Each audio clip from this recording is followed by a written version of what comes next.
Hello, in this video I'm gonna show you how we can copy the currently opened page or the URL in Arc.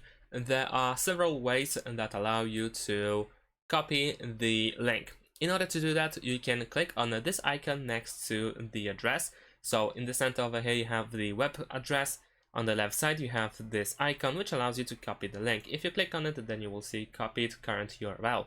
You can also use the combination that is displayed when you hover at the same spot. So you can use Ctrl, Shift and C in order to copy the URL. And at the same time, you can also click on this icon on the right side, which is the Site Control Center, and then you have Share URL. If you click on it, then you will do the same thing. You will copy the URL. And the last thing that you can do is right-click the tab, and then you have copy URL option once again. So in this case, of course, you don't have to have this tab opened like in the previous examples. You can simply right click any tab that you have on the left side in the sidebar and then copy the link. And that's it. Thanks for watching. Leave a like and subscribe to my channel and see you in my next videos. Bye.